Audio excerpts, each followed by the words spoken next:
Buenos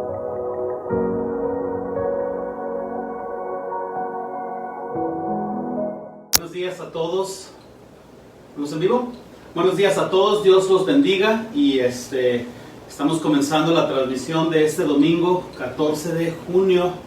Se ha ido volando el tiempo y Dios los bendiga donde quiera se encuentren y espero que este domingo sea de gran bendición para ustedes, para sus familias, donde quiera que se encuentren.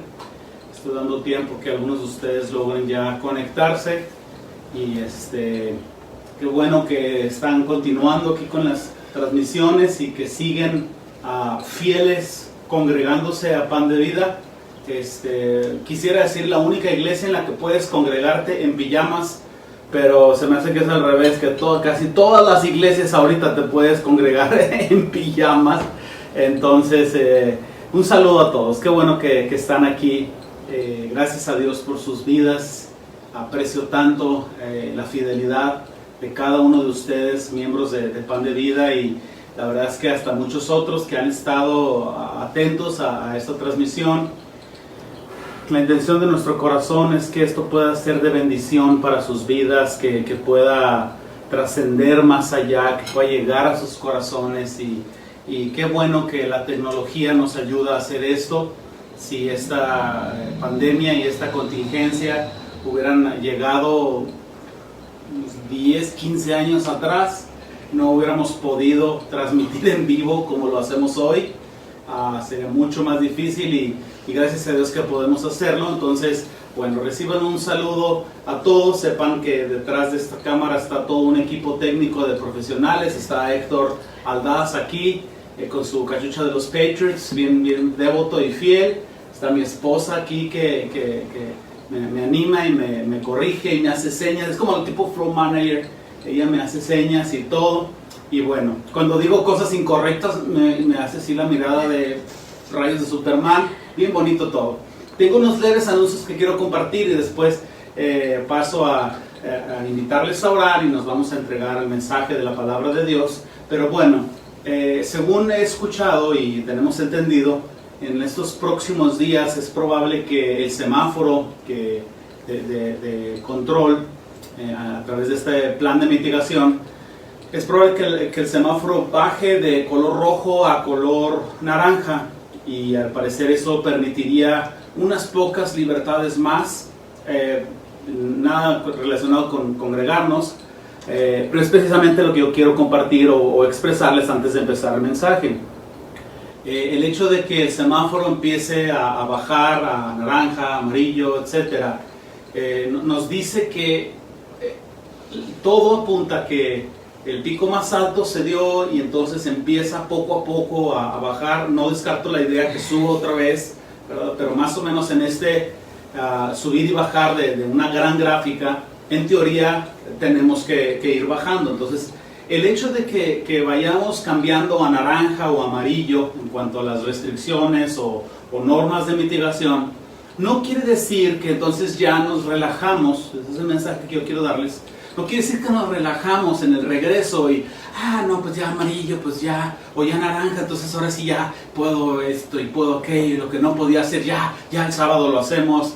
Tengan mucho cuidado, escuché una reflexión, mi esposa pues está aquí entrándole bien duro al café y se pone hasta temblando y todo, pero bueno, escuché una reflexión, un video de un escalador de montañas, alpinista creo fue. La compartieron ahí en el mensaje, en el grupo de hombres, y explicaba este montañista cómo a veces el bajar de las montañas por el asunto de la descompensación y de la oxigenación, les explicaría, pero ni me van a entender. En palabras sencillas, es más difícil bajar que subir, porque la gente muere por esta descompensación. Entonces sería lamentable que habiendo alcanzado el punto más alto de contagio, de pronto nos relajemos y seamos insensatos y vámonos egoístas, indisciplinados, etc. Y que empecemos a querer con ansiedad rápido recuperar nuestra libertad. Sería trágico que en estos días de regreso a un semáforo amarillo, a un semáforo en verde, tras habernos cuidado, por un descuido necio nos contagiáramos. Les explico. Más de un especialista con el que hemos hablado nos ha dicho que esencialmente todos nos vamos a contagiar. La clave de esto es en qué momento nos vamos a contagiar. La idea es que no sea durante este periodo, porque el virus todavía está en niveles muy intensos. La idea es que a través de los que se enfermaron y lo superaron, el sistema inmunológico general de todos empiece literalmente a combatir este virus, y que entonces empiece a ser un virus en el que nuestros cuerpos ya generaron anticuerpos para poder combatirlo. Entonces tengan mucho cuidado que en estos días que el semáforo empieza a bajar, no quieran rápido recuperar ciertas cosas. Mantengan la disciplina, vamos adelante, tengan dominio propio. Y quiero mencionar una cosa más con respecto a congregarnos presencialmente. No sé si lo he mencionado en las reuniones de miércoles, pero bueno, yo quiero pedir de ustedes oración por sabiduría para mí, para mi esposa y el equipo de liderazgo, y quiero pedir paciencia de ustedes. En algún momento yo quiero pedir de ustedes que sean pacientes y que tengan confianza en nosotros, en el Señor, que confianza que el Señor nos está guiando, y les explico por qué. Cuando el semáforo llegue amarillo, nos permiten esencialmente congregarnos con una serie de restricciones, aparte de las normas naturales de mitigación. El semáforo amarillo nos permitiría congregarnos, y entonces eso sería, hasta donde tengo entendido, el 50% de capacidad, sin áreas infantiles, sin personas de la tercera edad, y con una serie de reglas y normas. Y he hecho algunas llamadas con algunos pastores fuera de la ciudad, algunos de ellos en Ciudad de México, en el sur de la República, y en algunos estados se ha estado implementando, sobre todo Estado de México y Ciudad de México, se ha estado implementando que en el semáforo amarillo se reúnan, pero sin cantar. No entiendo por qué, pero hablaba con un pastor en la Ciudad de México, un amigo muy querido, y decía, ni me dan ganas de abrir, porque dice, si no podemos cantar, dice, la iglesia al 50, sin niños, sin esto, sin lo otro. Y yo pienso exactamente lo mismo. No sé si en cuanto llegue el primer momento de amarillo sea el momento inmediato para abrir, primero por prudencia y segundo por toda la serie de normas y complicaciones que va a tener. Si abriéramos la iglesia en semáforo amarillo, sinceramente todos ustedes que tienen niños menores a 12 años, sería muy complejo dejarlos en casa solos o con quién e ir a la iglesia, y la iglesia sería solo un porcentaje, tendrían que ser varios servicios, tomaría tiempo hacer estas filas de sana distancia, la limpieza o sanitización previa a la entrada, el trabajo de sanitizar la iglesia entre servicio y servicio para tener unos pocos congregantes nada más, sin alabanza. Les voy a ser muy franco, no sé si es el momento para abrir. Entonces yo estoy en oración, por eso les estoy pidiendo paciencia y oración, porque estoy orando, viendo que el Señor nos guíe para ver cuánto es lo más que podemos esperarnos después de que ya llegue este punto de estar varias semanas en amarillo, y entonces esperarnos un poco a ver cómo va a funcionar esto. Y hay varias cosas que me animan a esperar, y hay varias cosas que me lanzan inquietudes para el esperar, y una de ellas es que con sinceridad sé que otras iglesias van a abrir en cuanto llegue. Es más, hay iglesias que ya están abiertas ahorita. Entonces yo sinceramente me reservo mi opinión, pero los que me conocen de cerca creo que saben qué debo de opinar al respecto. Pero ya hay iglesias abiertas ahorita. En cuanto llegue el amarillo, hay otras iglesias que se van a abrir. Entonces va a estar la presión ahí de que, bueno, ya otras abrieron y Pan de Vida no abren, pues qué, no tienen ganas de abrir o qué. Claro que tengo un deseo ardiente, pero considerando todas las, no dificultades, pero imposibilidades, yo no sé si es el momento para abrir. Entonces por eso pido de ustedes paciencia y oración, y que ustedes puedan confiar en nosotros y que podamos nosotros encontrar el momento correcto y la manera adecuada, porque sin áreas infantiles, sinceramente, a mí no me gustaría abrir. No estoy diciendo que no vamos a abrir sin áreas infantiles, solo estoy diciendo que quisiera esperar unas pocas semanas más a ver qué va a pasar a partir del momento en que el semáforo se quede establemente en amarillo. Espero estarme explicando, porque también otra dificultad que podemos tener en este tiempo en el cual debemos ser pacientes y disciplinados para regresar, otra dificultad es que cuando prendan amarillo el semáforo, ¿verdad?, podemos congregarnos. Entonces va a ser una serie de llamadas y mensajes y publicaciones y se puede abrir. Y luego la siguiente semana no se puede abrir. Y luego la siguiente semana sí. Y luego dos no. Y luego dos sí. Y traerlos en el teje y maneje de si se puede o no se puede es algo que esencialmente no me gustaría. Entonces, bueno, yo quería comentar estas cosas a manera de anuncios antes de comenzar el mensaje. Por eso les digo, lo resumo en todo esto en dos cosas: sean pacientes con el regreso, disciplinados. Número dos, sean pacientes conmigo, y pido sus oraciones para tener sabiduría de Dios, de saber qué hacer. Hasta el punto de ahorita, hasta ese momento, sinceramente todavía no hay una decisión tomada. Entonces, por favor, oren por mí. Y bueno, dicho todo esto, hablando de oración, ¿qué les parece si oramos y comenzamos el mensaje de hoy? ¿Están listos ahí en casa? Bueno, quiero pensar que sí. ¿Todo bien aquí detrás de pantalla? Sí, muy bien. Señor Jesús, venimos delante de ti pidiéndote que en este momento, Señor, puedas hablarnos a través de tu palabra, Señor. Que nos guíes a través del Espíritu Santo a una correcta interpretación de tu palabra, Señor. Que la convicción del Espíritu Santo, el poder del Espíritu Santo, Señor, sea tan fuerte en nosotros. Tu palabra produzca cambio en nosotros, transformación, edificación y un sentir de esperanza en ti, Señor. Pedimos todo esto, Padre, en el nombre de Jesús. Amén. Muy bien.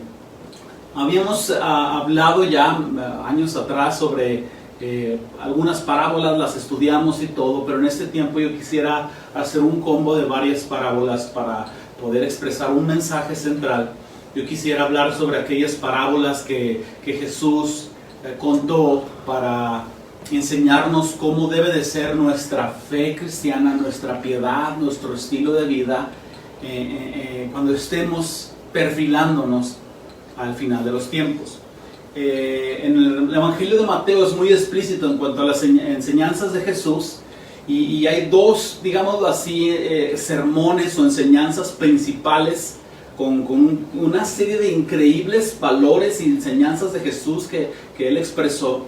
Y el primero de ellos está en los primeros capítulos del Evangelio de Mateo, donde está las bienaventuranzas, bienaventurados los pobres en espíritu, bienaventurados los que lloran.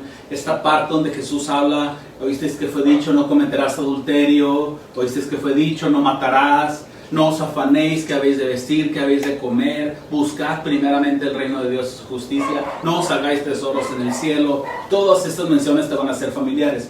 Este es un sermón que, si tú ves ahí los títulos en tu Biblia, es el sermón del monte. Y como dije, tantas enseñanzas ahí. Pero luego después, al final del ministerio de Jesús, se encuentra otro sermón de igual magnitud, que es el sermón del Monte de los Olivos, o el discurso del Monte de los Olivos. La diferencia del sermón del monte, el primero, es que fue muy público, muy abierto a todos, muy radical.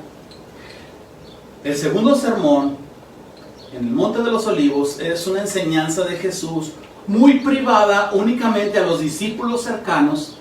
Es una enseñanza difícil de digerir por el peso de responsabilidad de fe que se pone en nosotros. Y uno te dice cómo vivir la fe cristiana, digámoslo así, normal, y el otro te dice cómo vivir la fe cristiana cuando estés parado en el final de los tiempos. Creo que el segundo, los dos son aplicables a nosotros, pero en el segundo es donde Jesús dispara todas estas parábolas del final de los tiempos. Entonces vamos a ver estas tres parábolas y yo quiero que entendamos que Jesús está hablando estas parábolas para que estemos listos para su retorno. Ese es todo el asunto de la enseñanza de Jesús, que podamos saber cómo vivir, ¿verdad? En una forma correcta. Jesús contó estas 3 parábolas en una forma consecutiva, es decir, aunque son 3 relatos que cada uno toca un punto, comprenden un solo tema general, y todo va a girar alrededor de estar preparados porque no sabemos el día que el Señor va a regresar. Entonces, todo esto comienza con una pregunta de los discípulos. Cuando Jesús les dice que el templo va a ser destruido, que no va a quedar piedra sobre piedra, una construcción tan magnífica que despertó curiosidad, y la escritura dice que los discípulos le hicieron una pregunta a Jesús sobre el final de los tiempos, y eso dispara todo este sermón del Monte de los Olivos. Abran por favor sus Biblias en Mateo capítulo 24, ahí en sus casas por favor, Mateo capítulo 24, quédense ahí porque vamos a estar estudiando este capítulo y 25 también por un buen ratito. Entonces, en Mateo 24 yo voy a empezar a leer en el versículo 3. Pueden abrir su aplicación, pueden abrir su Biblia en este momento.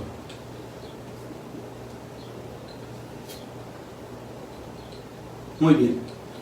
Mateo 24, 3. Dice, y estando él sentado en el monte de los olivos, los discípulos se le acercaron aparte, diciendo, dinos, ¿cuándo serán estas cosas? ¿Y qué señal habrá de tu venida? Y yo creo que otro por ahí preguntó, ¿y del fin del siglo? Ok, está esta pregunta. La respuesta de Jesús conlleva a todas estas señales del fin que hemos estudiado antes, la mención sobre el principio de dolores, y todas estas menciones sobre falsos cristos, engañadores, engañados, guerras, rumores de guerras, pestes, como los días de Noé, todas estas señales que Jesús mencionó como el principio de dolores de parto, y después de todas estas señales vienen estas 3 parábolas. Entonces son las parábolas de los 2 siervos, las 10 vírgenes y la parábola de los talentos. Este conjunto de 3 parábolas nos enseñan cómo debemos de vivir en relación al final de los tiempos. Entonces, ¿qué les parece si comenzamos con la primera? ¿Están listos ahí en casa? Muy bien. Puedo recomendar y quiero recomendar que tengan ahí con qué anotar para que puedan algunos principios. Vamos a leer una parábola, explicar un poco y dejar un principio aplicable, y entonces voy a sugerirles que tengan ahí pluma y papel para si ustedes quieren anotarlo, o bien pueden repasar este mensaje y tomar sus notas ya con mucha más tranquilidad. Pero bueno, vámonos con la primera parábola, los 2 siervos. Mateo 24, versículos del 45 al 51. ¿Quién pues es el siervo fiel y prudente, al cual puso su señor sobre su casa para que les dé alimento a tiempo? Bienaventurado aquel siervo al cual cuando su señor venga le halle haciendo así. De cierto os digo que sobre todos sus bienes le pondrá.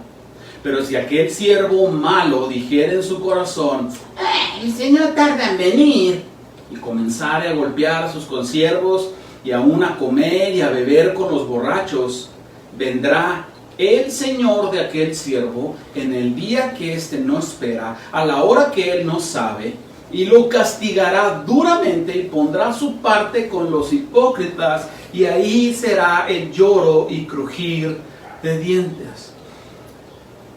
Un aspecto salta inmediatamente mi atención, y es el hecho de que el señor de aquel siervo, esta mención aquí en versículo 50, el siervo que no obedeció al Señor, sigue siendo una persona que está bajo el Señor. Que no se quiera sujetar, eso no quiere decir que no está bajo el Señor. Por eso es que le castiga duramente. Tenemos estos 2 extremos. Por un lado está el siervo fiel y prudente. Hagan de cuenta, nomás échense un ojo. Ahí está. ¿Querían ver la foto del siervo fiel y prudente? Mírenlo, ahí está. Muy bien. El siervo fiel y prudente es una persona que entiende que en la ausencia de su Señor tiene que ser más responsable. Que el hecho de que su señor no esté en casa no quiere decir que se relaja y nadie me está viendo y le doy. Es una reacción contraria a esto. Este siervo entiende que la responsabilidad por la ausencia de su señor aumenta, por lo tanto, hace lo que tiene que hacer. El siervo malo o imprudente o necio es aquel que está en el otro extremo. Piensa que por el hecho de que su señor no está ahorita, es China libre. No sé si voy a decir bien el dicho, pero cuando el gato no está, los ratones hacen fiesta. No sé si lo estoy diciendo bien, pero si la maestra Sofía está viendo esta transmisión, ella va a poder decirme si voy por buen camino o no, porque no es lo mismo el jorongo de Tapachula que vente Karina, vamos a ver Netflix. Bueno, oye. Entonces, en la ausencia de su señor, este siervo malvado dice, pues no está mi señor, vámonos al cotorreo. Es tiempo para mí, es tiempo para mi deleite. Y entonces se da a beber, se da a comer, se da a golpear. Y aquí están estas expresiones de estos dos siervos. Se espera de nosotros que como cristianos fieles adoptemos la posición del siervo prudente. Y tú vas a preguntarte, bueno, ¿y cómo es esto? Bueno, que podamos conducirnos en nuestro cristianismo con responsabilidad y con prudencia. Porque precisamente, en vez de relajarnos, no digo que debemos de estresarnos, pero debemos de concentrarnos en el hecho de que este no es un tiempo para living la vida loca.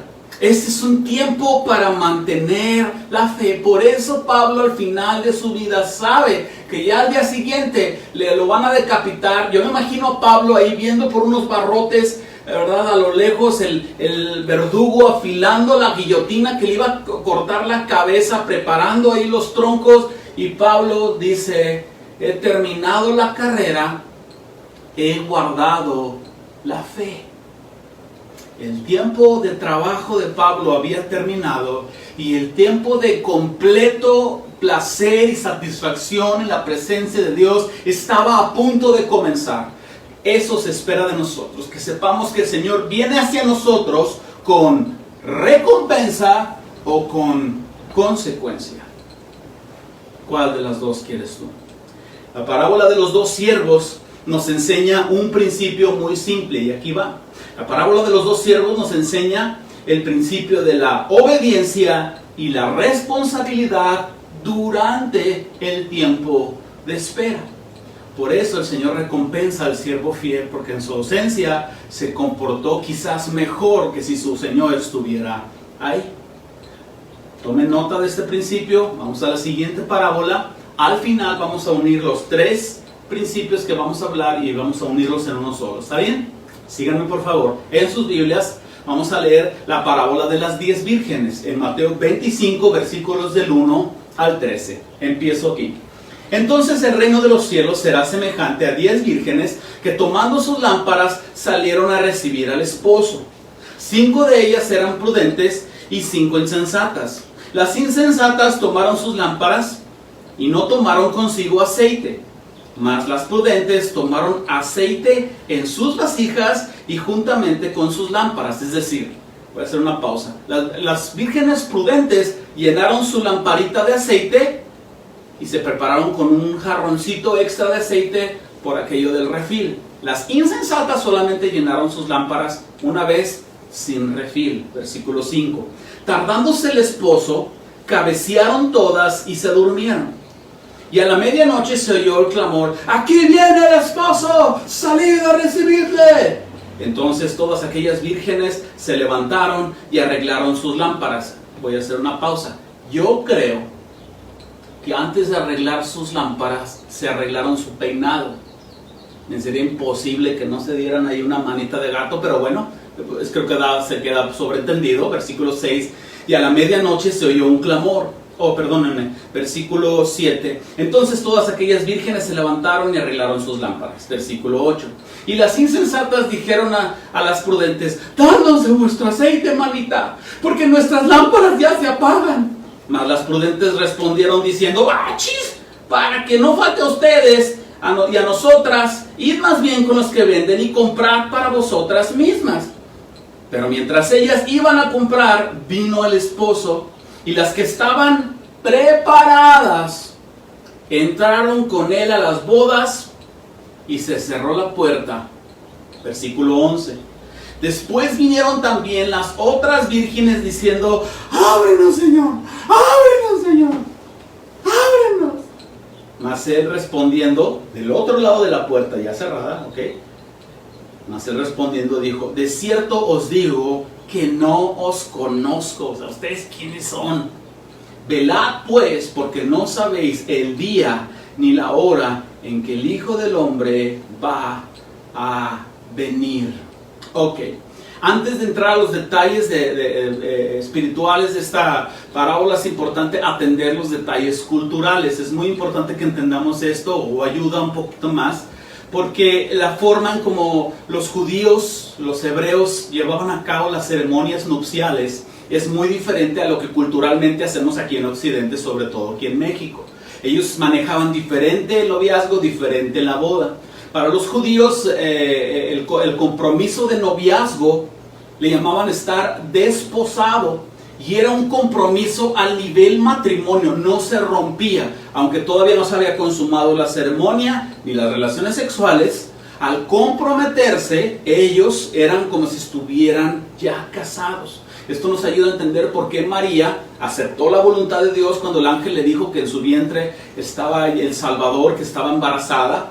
La aceptó la voluntad de Dios, pero se quedó en crisis porque dice: pues estoy nada más en la etapa de compromiso, desposada con José, todavía no vivo con él, todavía no he tenido relaciones sexuales, la sociedad lo sabe, me van a comer viva en el Instagram cuando se den cuenta que estoy embarazada. Obvio van a pensar que me acosté con alguien más, y a quién le van a creer es que estoy embarazada del Señor. Si tú te pones tus zapatos, estaba en una crisis. ¿Por qué? Por el nivel de compromiso que estaba en ese periodo de compromiso. Si te fijas, tan intenso era que Jesús se refiere que en esta ceremonia llega el esposo.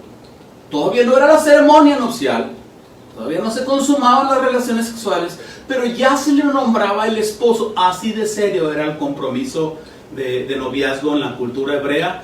Viéndolo de esta manera, creo que la forma como en Occidente y aquí en México llevamos a cabo el noviazgo, sinceramente es una burla y es una broma, ¿verdad? O sea, nosotros somos tan relajados en eso, pero bueno, esa es otra predicación. Lo que sucedía es que el día de la boda, ¿verdad?, el novio hacía esperar un poco a la gente para hacerla de emoción, y entonces lo que hacía es que el novio viajaba a la casa de la novia, y después de todas las formalidades, entraban todos los invitados a puerta cerrada. Otras parábolas mencionan también este concepto de que la puerta se cerró después de que entraron los convidados. Después de que entran todos los invitados, se cierran las puertas, se lleva a cabo la ceremonia nupcial, y después sale el novio con la novia encabezando un desfile, y detrás de ellos una serie de vírgenes que son estas como tipo madrinas de honor, ¿verdad?, detrás de ellos con lámparas porque era de noche, y entonces desfilaban hasta el lugar donde iba a ser la boda. La boda normalmente tomaba 7 días de celebración. También es otra manera diferente, Oriente de Occidente. Si nosotros hiciéramos en este tiempo una boda de 7 días, imagínense, rentar el Salón Cibeles por 7 días, quedarían endeudadas las siguientes 3 generaciones después de casarse en el jardín del Cibeles. Pero bueno, acá con el pueblo hebreo era otra cosa distinta. Entonces la costumbre decía que las vírgenes, ¿verdad?, las doncellas solteras, iban caminando detrás de los novios y todo. No me pregunten si daban el ramo, ni sé si había ramo. Lo único que sé es que decían Mazel Tov, y entonces esto era lo que sucedía. La parábola nos presenta 5 vírgenes sensatas, 5 insensatas. Las que encontraron aceite lograron entrar, las que no se prepararon, porque de última hora, cuando ya estaba ahí la situación, querían hacer todos los trámites. Yo tengo la teoría de que estas 5 vírgenes insensatas eran mexicanas, porque dejaron todo a última hora. Y de repente, lo digo de manera de broma, ¿verdad? Me da nervios pensar que en el cielo quizás no haya muchos mexicanos porque todo lo dejamos a la última hora. La organización como que no se nos da. Pero el Evangelio tiene que transformarnos. Hasta esta parábola va hacia salvación, pero debe de llevar a tu vida a prudencia, a orden, ¿verdad? Esa es otra predicación también. El punto de esta parábola es tan sencillo, tan simple, porque debemos entender que Cristo puede llegar en cualquier momento y tenemos que estar preparados. Y según lo que estamos leyendo aquí, la preparación espiritual no puede darse, no puede prestarse, no puede comprometerse. Por lo que entendemos aquí, la preparación personal para recibir al novio es algo individual, es algo propio, nada más. Tú te puedes preguntar, ¿cómo entonces podemos nosotros estar preparados? Yo te respondería con dos palabras muy simples: salvación y relación. La parábola de las 10 vírgenes nos lleva exclusivamente a la salvación por fe y por gracia gratuita en Cristo Jesús. Entonces, yo te diría, asegúrate de tu salvación.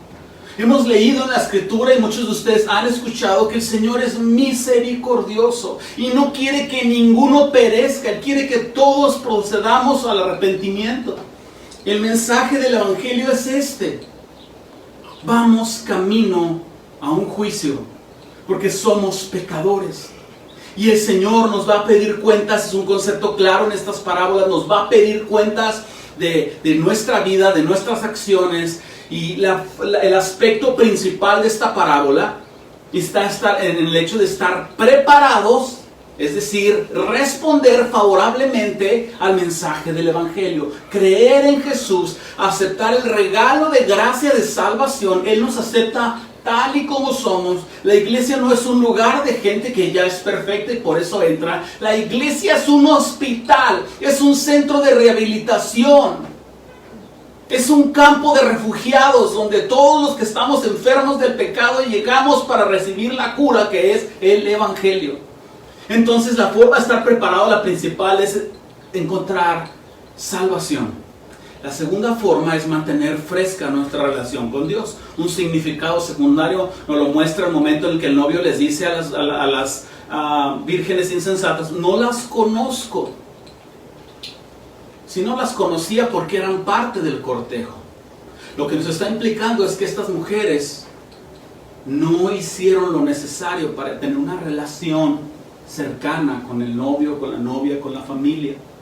Entonces la consecuencia natural de haber sido salvos es que después de recibir una salvación tan grande, queremos estar con el Señor, amamos al Señor, queremos seguirle, queremos orar, queremos conocer la Biblia, mantenemos viva nuestra relación con Él. Es imposible que después de una salvación tan grande tengamos una relación tan frívola con el Señor y pues más o menos y de vez en cuando. Toma el mensaje de esta segunda parábola para ti. Si no estás listo, si hoy viniera el Señor, o hoy o mañana, no lo deseo para tu vida, pero murieras y no estás listo, habrás sido como una virgen imprudente, insensata, que sabiendo que esto vendría, no se preparó. No esperes más. No esperes más. Si tú ya has escuchado la palabra de Dios, si tú ya conoces lo que debes de hacer, mi pregunta es, con todo mi corazón, ¿qué estás esperando, amigo? ¿Qué estás esperando, mujer? ¿Qué estás esperando? No esperes más, porque algo increíble de esta parábola es que la leemos tú y yo hoy, y hoy tenemos este entendimiento. Por lo tanto, hoy tenemos tiempo de arrepentirnos y buscar al Señor. Mañana, quién sabe si tengamos tiempo. Por eso, la salvación no es algo que se puede prestar. Por eso, la implicación de las vírgenes prudentes, no, pues, en lo natural le hubiera dicho: bueno, te paso poquito aceite nomás por mientras es la ceremonia y luego me lo repones, o no pasa nada, porque somos amiguis, ¿no? Ok. Ni siquiera para los 15 minutos de la entrada les prestaron. ¿Por qué? Porque la salvación de tus papás, si tus papás son cristianos, fueron salvos, si tú no eres salvo, la salvación de tus papás no es algo que te pueden dar o que te pueden heredar. La salvación de tu esposo o tu esposa no es algo que él te puede prestar. Hombre, escúchame si tú estás oyendo este mensaje. No se trata de que, no, pues mi vieja es la del asunto espiritual aquí en la casa y ella es la que ora y ella es la que está cerca de Dios y pues que pida por todos nosotros. Te apuesto, hombre, que tu esposa está pidiendo porque tú seas como una virgen prudente que se arrepiente, que toma la salvación como algo individual. No esperes más, hoy es tu día. Si tu relación con el Señor no ha estado muy cercana, ha estado frívola, mira, prueba que has sido realmente salvo. Y la evidencia principal de nuestra salvación es nuestra disposición a mantener esa relación fresca con el Señor. La parábola de las 10 vírgenes nos enseña la importancia de la salvación y de nuestra relación con Dios mientras esperamos su venida. ¿Listos para la última parábola? Esta es la más famosa de las tres, la parábola de los talentos. Las contó Jesús consecutivamente. Vámonos a 25:14 de Mateo. Dice, porque el reino de los cielos es como, esta es una parábola de comparación, porque el reino de los cielos es como un hombre que yéndose lejos llamó a sus siervos y les entregó sus bienes. A uno le dio 5 talentos, a otro 2, a otro 1, a cada uno conforme a su capacidad. Luego se fue lejos. Y el que había recibido 5 talentos fue y negoció con ellos y ganó otros 5 talentos. El que había recibido 2 ganó también otros 2. Pero el que había recibido 1 fue y escarbó en la tierra y escondió el dinero de su señor. Después de mucho tiempo vino el señor de aquellos siervos y arregló cuentas con ellos. Y llegando el que había recibido 5 talentos, trajo otros 5 talentos diciendo, Señor, 5 talentos me entregaste, aquí tienes, he ganado otros 5 talentos sobre ellos. Entonces el Señor le dijo, bien, buen siervo fiel, sobre poco has sido fiel, sobre mucho te pondré, entra en el gozo de tu Señor. Llegando también el que había recibido 2 talentos, dijo, Señor, 2 talentos me entregaste, aquí tienes, he ganado otros 2 talentos con ellos. Su Señor le dijo, bien, buen siervo fiel, sobre poco has sido fiel, sobre mucho te pondré, entra en el gozo de tu Señor. Pero llegando también el que había recibido 1 talento, le dijo, Señor, te conocía que eres hombre duro, que cosechas donde no sembraste y recoges donde no esparciste, por lo cual tuve miedo. Déjame hacer una pausa aquí en el versículo 25. Este hombre no tuvo miedo. Se está justificando, si estás entendiendo conmigo la parábola. Se está justificando, y cuando nos justificamos, inventamos cosas y construimos conceptos. Es como agarrar una sopa de letras, ¿verdad? Y construir palabras de la sopa. Construimos conceptos. Él no tenía miedo. Lo que él tenía era un profundo egoísmo, porque enterrar el talento es el equivalente a no utilizar tu vida para el Señor. Es el equivalente a utilizar tu vida para tu comodidad, tus placeres, tu seguridad, tus deseos carnales. No tuvo miedo, tuvo cualquier otra cosa menos miedo. Sigo leyendo. Por lo cual tuve miedo. Y fui y escondí tu talento en la tierra. Aquí tienes lo que es tuyo.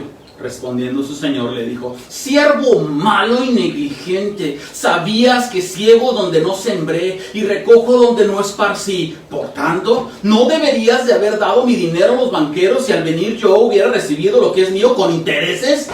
Quitadle pues el talento y dadlo al que tiene 10 talentos, porque el que tiene le será dado más, y al que no tiene, aún lo que tiene, le será quitado. Y el siervo inútil, echadle en las tinieblas de afuera, y ahí será el lloro y crujir de dientes. Tantas cosas que podemos sacar de esta parábola. Pero el propósito principal de la parábola de los talentos es darnos una comprensión completa de que nuestra vida no es un hecho al azar. Nuestra vida tiene propósito. Y entonces no es un asunto matemático de 5 talentos, 2 talentos, 1 talento. Es un asunto de capacidad. El de 5 talentos tenía capacidad para 5, el de 2 tenía capacidad para 2, el de 1 tenía capacidad para 1. Dios no le estaba pidiendo al de 1 talento que le llevara 5 talentos, estaba pidiendo que le llevara 1. La extracción del concepto es tan simple. Dios quiere que hagas algo con tu vida. Dios quiere que aproveches tu tiempo de vida al máximo, sin necesariamente llegar a afanarte por exactamente un resultado. Dios quiere que te multipliques. El carácter que tú tienes cuando recibes al Señor como Salvador no debe de ser el mismo después de 10 años de cristianismo. El entendimiento de la palabra tampoco, tu aportación a la extensión del Evangelio tampoco. Este entendimiento completo significa que nosotros debemos de ser fieles a Dios mientras esperamos su venida. Si eso te va a tomar toda la vida, entonces toda la vida es la multiplicación de tu talento o de tus talentos. Aquí va el principio. El enfoque principal de la parábola de los talentos es ser fieles administradores de nuestro tiempo, recursos y habilidades. Quiero hacerte unas preguntas. ¿Cómo estás administrando tu dinero a la luz de lo eterno? Si ves esta parábola, le dio esos talentos a estos siervos que eran unos lingotes de plata muy valiosos, y no eran de ellos, eran de su señor. Y cuando vino su señor, ellos le entregaron a él lo que les dio más lo que ganaron. Al final de cuentas, él se quedaba con todo. Es un entendimiento de que todo le pertenece al Señor, todo se lo vas a regresar. El Señor te va a pedir cuentas por cada uno de tus cheques, de tus sueldos. ¿Qué hiciste con ellos? ¿Estás acumulando riquezas aquí en la tierra? ¿O estás utilizando tus recursos para aliviar el dolor de los pobres y de los necesitados? ¿Cómo estás utilizando tu tiempo? ¿Demasiado ocio, demasiada vanidad, demasiado tiempo en redes y enfoques personales? ¿O te estás sembrando para el Señor? ¿Estás haciendo todo lo que está a tu mano para hacer crecer el Evangelio, para bendecir a otras personas? ¿Estás esencialmente enfocado en vivir para ti? ¿O estás enfocado en vivir para el Señor y para los demás? Las respuestas a estas preguntas determinan mucho de lo que hay en tu corazón y mucho de lo que has comprendido de esta parábola a la luz de lo eterno. Podemos llegar entonces a una conclusión. En la parábola de los 2 siervos aprendimos sobre la prudencia y la dedicación durante el tiempo de espera. En la parábola de las 10 vírgenes aprendemos sobre la importancia de la salvación y la relación con el Señor. Y en la parábola de los talentos aprendemos sobre trabajar responsablemente, diligentemente y ser fieles con lo que el Señor nos ha dado. Podemos unir el mensaje de estas 3 parábolas en una sola cosa: fidelidad. Una respuesta correcta ante Dios. Sabiendo que Él viene, debemos de vivir de una manera correcta. Un común denominador en cada uno de estos mensajes es que había personas prudentes e imprudentes, responsables e irresponsables, preparados y no preparados. ¿Con cuál te identificas tú? Si por alguna razón tú te identificaras con el negativo, con el imprudente, con el necio, con el insensato, esto no tiene por qué ser una condenación. Esto es un espejo que te dice tienes que bajar de peso. Y entonces esto, lejos de ser una condenación, es una oportunidad para que despertemos, para que reaccionemos, para que nosotros avancemos en el reino. Porque ¿por qué razón no deberíamos de nosotros de reaccionar y actuar correctamente sabiendo que el Señor viene por nosotros? Comparto todo esto porque esta pandemia mundial nos debe de hacer pensar lo corta que es la vida, lo frágil que es la economía, lo inseguras que son las cosas. Todos teníamos planes para este año, todos. Y todos nuestros planes fueron pospuestos así. La vida es tan frágil, que no podemos pasar esta pandemia y egoístamente, como la parábola de los dos siervos, decir, el Señor no viene, ya pasó la pandemia, vámonos al Cinépolis y a la vida y a esto y al otro. Esta pandemia tiene que haber transformado nuestras vidas, esencialmente el Señor, su palabra, pero esta pandemia debe de sacudirnos y de hacernos entender, debió de haber forjado carácter en nosotros, fidelidad. Te llegó la pandemia y no habías ahorrado. Oye, administra tus recursos de una manera más sabia. Te llegó la pandemia, no te has rendido a Cristo. Si estuvieras ahorita con un respirador en tu boca, quién sabe si tendrías conciencia de entregarte al Señor. Reaccionemos y vamos adelante. El llamado de hoy es a ser prudentes y sensatos y estar preparados en todas estas implicaciones que mencionamos hoy, preparados para la venida del Señor. Siempre digo esto. Terminando esta transmisión, alguien sale hacia afuera, asómese al cielo y ve a ver si no se está formando alguna nube, que quizás sea hoy el día en que finalmente el Señor nos salva de este mundo destruido por el pecado. Qué increíble esperanza tenemos. Dios bendiga tu vida. Si no te has rendido a Cristo, hoy es el día. No esperes más. Haz una simple oración. Pide ayuda con los que están a tu alrededor. Entrégate al Señor fielmente. Empieza una relación con Él.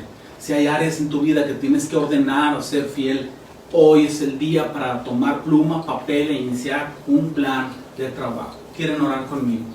Señor, en el nombre de Jesús venimos delante de ti, entendiendo estos principios, Señor, y sabiendo cómo debemos de vivir, Señor, en estos tiempos a la luz de tu regreso, Señor.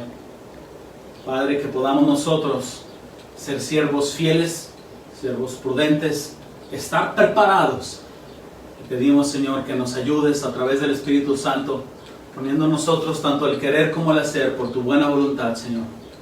Y que habiendo pasado este tiempo de contingencia, Señor, habiendo sido libres de este tiempo de restricción, podamos nosotros haber recibido tantas verdades de tu palabra que nos transformaron, Señor.